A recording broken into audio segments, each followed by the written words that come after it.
Communication. Magandang araw, mga mag-aaral. Sa ating aralin ngayon, pag-uusapan natin ang communication o komunikasyon. Isa ito sa pinakamahalagang bahagi ng isang organisasyon dahil halos lahat ng gawain ay nakasalalay sa maayos na pagpapalitan ng impormasyon. Isipin ninyo kung ano ang mangyayari kung walang komunikasyon sa isang kumpanya. Hindi malalaman ng mga empleyado ang kanilang mga gawain, maaaring magkaroon ng maling desisyon at mahihirapan ang buong organisasyon na maabot ang kanilang layunin. Kaya sa araling ito, aalamin natin kung ano ang komunikasyon, paano ito nangyayari, ano ang iba't ibang uri nito, ano ang mga hadlang dito, at paano natin ito mapapabuti. What is communication? Ano nga ba ang komunikasyon? Ang communication ay ang palitan ng impormasyon at pag-unawa sa pagitan ng dalawa o higit pang tao. Hindi sapat na may nagsasalita lamang. Mahalaga rin na naiintindihan ng tumatanggap ang mensahe sa paraang nais iparating ng nagsasalita. Halimbawa, sinabi ng manager sa empleyado, "Pakipasa ang report bago mag-alas 3 ng hapon." Kung naipasa ng empleyado ang report bago mag-alas 3 ng hapon, ibig sabihin naging epektibo ang komunikasyon. Ngunit kung ang empleyado ay akala niya ay kinabukasan pa ang deadline, nagkaroon ng miscommunication. Sa isang organisasyon, ginagamit ang komunikasyon upang magbigay ng impormasyon, magbigay ng direksyon, magbahagi ng ideya, lutasin ang problema, at mapanatili ang maayos na samahan ng lahat. Types of communication. May dalawang pangunahing uri ng komunikasyon. Una ay verbal communication. Ito ay komunikasyon gamit ang mga salita. Maaaring ito ay pagsasalita, pagsusulat, email, text message, meeting, memorandum, reports. Halimbawa, kapag nagbibigay ang principal ng announcement sa faculty meeting, verbal communication iyon. Ikalawa ay non-verbal communication. Ito naman ay komunikasyon na hindi gumagamit ng salita. Kasama rito ang facial expressions, eye contact, kilos ng katawan, galaw ng kamay, postura, pagngiti, o pagsimangot. Halimbawa, kahit walang sabihin ng teacher ngunit nakakunot ang noo, maaaring isipin ng mga estudyante na seryoso siya o hindi siya masaya. Kaya minsan, mas malakas pa ang ipinapakita ng ating kilos kaysa sa ating sinasabi. May kasabihan nga, actions speak louder than words. Communication process. Ngayon naman ay alamin natin kung paano nangyayari ang komunikasyon. May iba't ibang bahagi ang communication process. Una ay input. Ito ang ideya o impormasyong gustong iparating. Halimbawa, may naisip ang manager na bagong patakaran. Ikalawa ay sender. Siya ang taong nagpapadala ng mensahe. Ikatlo ay code. Ito ang mga salitang ginagamit upang maipahayag ang mensahe. Ikaapat ay channel. Ito ang daanan ng mensahe. Maaaring personal na usapan, cellphone, email, memo, social media. Ikalima ay receiver. Siya ang tumatanggap ng mensahe. Ika-anim ay output. Ito ang kahulugan ng mensaheng naintindihan ng receiver. Ikapito ay feedback. Ito ang tugon ng receiver. Halimbawa, "Sige po, opo, naiintindihan ko." Mayroon ding noise. Ito ang anumang hadlang na nakakasagabal sa komunikasyon. Halimbawa, maingay ang paligid, mahina ang internet, maling pagkakaintindi, o hindi malinaw ang paliwanag. Anasabtita sapsa panwalu elements of communication. Balikan natin ang 8 elemento. Input, ito ang ideya. Sender, siya ang nagpapadala. Code, ito ang paraan ng pagsasabi gamit ang salita o simbolo. Channel, ito ang daanan ng mensahe. Noise, ito ang anumang nakakaabala sa komunikasyon. Receiver, siya ang tumatanggap. Output, ito ang kanyang pagkaunawa. Feedback, ito ang kanyang sagot o reaksyon. Kapag tama ang feedback, ibig sabihin naging matagumpay ang komunikasyon. Types of organizational communication. Sa loob ng organisasyon, may dalawang uri ng komunikasyon. Formal communication. Ito ang opisyal na komunikasyon. ito ay sumusunod sa mga patakaran ng organisasyon. Halimbawa, memorandum, reports, office orders, policies, official meetings, sapuna, tibriyampahan. Informal communication, ito naman ay hindi opisyal. Karaniwan itong nangyayari kapag nag-uusap ang magkakaibigan sa opisina. Halimbawa, kwentuhan, personal na usapan, simpleng kamustahan. Hindi ito masama, ngunit dapat mag-ingat upang hindi ito mauwi sa tsismis o maling impormasyon. Direction of communication. May apat na direksyon ang komunikasyon sa loob ng isang organisasyon.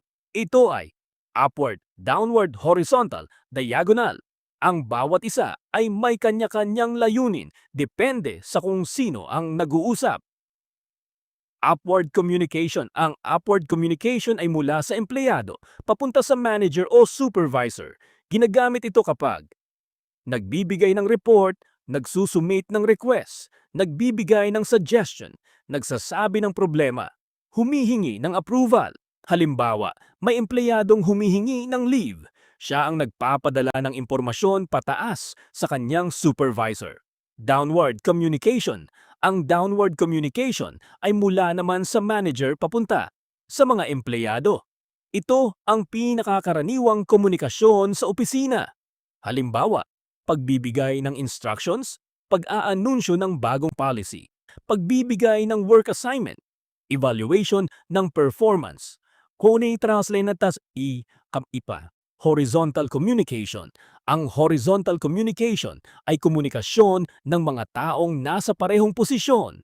Halimbawa, dalawang accounting staff ang nagtutulungan sa paggawa ng financial report. Pareho silang nasa iisang antas, kaya horizontal communication ito. Nakakatulong ito upang maging mabilis ang koordinasyon. Diagonal communication. Ang diagonal communication ay nangyayari kapag magkaibang departamento at magkaibang antas ang nag-uusap. Halimbawa, ang isang accounting staff ay direktang nakikipag-usap sa human resource manager. Mas mabilis ang ganitong paraan, ngunit dapat pa ring sundin ang tamang proseso upang maiwasan ang kalituhan. Communication networks. May iba't ibang communication networks ang organisasyon. Chain network. Ito ang normal na chain of command. Manager, supervisor, employee, wheel network. Isang leader lamang ang sentro ng komunikasyon. Lahat ng impormasyon ay dumadaan sa kanya. All-channel network. Lahat ng miyembro ay maaaring direktang makipag-usap sa isa't isa. Ito ang karaniwang ginagamit sa teamwork. Other communication networks. Mayroon ding grapevine. Ito ay impormal na paraan ng komunikasyon. Karaniwang halimbawa nito ang tsismis o rumor. Mabilis itong kumalat, ngunit hindi lahat ng impormasyon ay totoo, kaya dapat maging maingat sa paniniwala sa mga hindi opisyal na balita. Isa pa ay ang computer networks. Sa panahon ngayon, malaking tulong ang teknolohiya sa komunikasyon. Halimbawa, email, Zoom, Google Meet, Microsoft Teams, intranet. Mas mabilis na ang pagpapadala ng impormasyon kahit magkakalayo ang mga empleyado. Barriers to communication. May mga pagkakataong hindi nagiging epektibo ang komunikasyon dahil sa iba't ibang hadlang o communication barriers. Ang mga ito ay filtering, emotions, information overload, defensiveness, language, national culture. Kapag hindi natin ito naiwasan, maaaring magkaroon ng maling pag-unawa at hindi pagkakaintindihan sa loob ng organisasyon. Examples of communication barriers, filtering, nangyayari kapag may impormasyong itinatago o binabago upang magmukhang maganda ang ulat. Emotions, kapag galit, malungkot o sobrang masaya ang isang tao, maaaring maapektuhan ang kanyang pag-unawa sa mensahe. Information overload, kapag napakaraming impormasyon ang natatanggap ng sabay-sabay, mahihirapan ang isang tao na unawain ang lahat. Defensiveness, kapag pakiramdam ng isang tao ay inaakusahan o pinupuna siya, maaari siyang maging depensibo at hindi na makinig ng maayos. language. Ang parehong salita ay maaaring magkaroon ng iba't ibang kahulugan depende sa edad, karanasan o kultura ng tao. National culture. Ang paraan ng pakikipag-usap ay maaaring magkaiba sa bawat bansa o kultura, kaya maaaring magkaroon ng hindi pagkakaunawaan. Overcoming communication barriers. Upang maging mas epektibo ang komunikasyon, maaaring gawin ang mga sumusunod, gumamit ng feedback upang matiyak na naunawaan ang mensahe. Gumamit ng simpleng salita na madaling maintindihan ng lahat. Makinig ng mabuti o mag-practice ng active listening. Kontrolin ang emosyon bago magsalita o tumugon. Obserbahan ang body language dahil malaking bahagi rin ito ng komunikasyon. Kapag ginagawa natin ang mga ito, mas magiging malinaw ang pagpapalitan ng impormasyon at mababawasan ang mga hindi pagkakaunawaan. Summary sa kabuuan, ang komunikasyon ay mahalagang bahagi ng bawat organisasyon. Ito ang nag-uugnay sa mga tao upang maibahagi ang impormasyon, makapagbigay ng direksyon at makamit ang mga layunin ng organisasyon.